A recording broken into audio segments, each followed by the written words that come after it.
Hey, I'm Jacob King. I'm with the Cobb County Police Department. I'm currently assigned to what has now been kind of redesignated as the PATH team, which is the Partnership for Assistance, Treatment, and Health. With me are Matt Haynes and Kevin Elmore. They are licensed clinicians with the Cobb Community Services Board here in Cobb County. For those unfamiliar with that organization, that's the default mental health provider or mental health service provider for individuals who reside within Cobb County.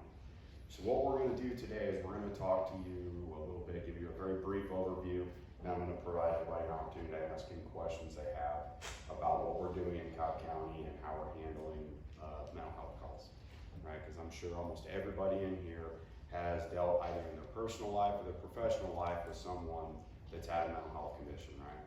Almost everyone here. So this is something as law enforcement, and even as private citizens, we're going to deal with at some point in our lives. So we are using a method which is kind of gaining notoriety nationwide as what's called the co-responder model or co-response model. And essentially what this is pairing a mental health clinician with a law enforcement officer. In some places they also pair in a firefighter or an EMT as part of that team as well. But what this does is it creates basically a self-contained unit that has all of the necessary parts to effectively respond to a mental health crisis.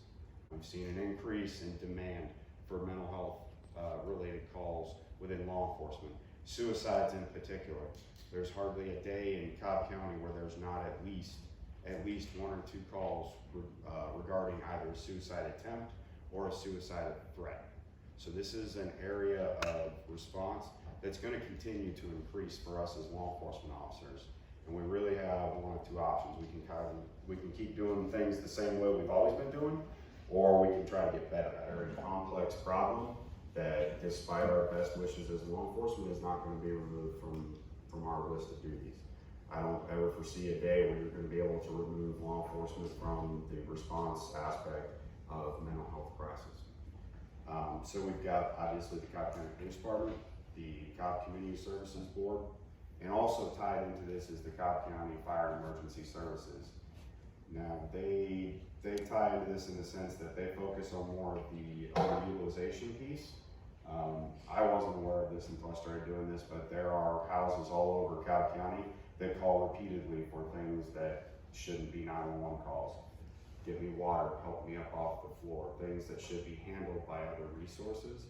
And so the Cobb County Fire and Emergency Services, they work diligently trying to connect those individuals with appropriate resources and reduce tying up ambulances and fire trucks and law enforcement officers to help people with things that, say, a nurse or a home care professional can handle.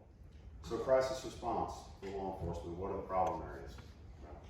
So previously, what options did we have? We'd get called out to someone, whether we knew they had a mental health concern or not.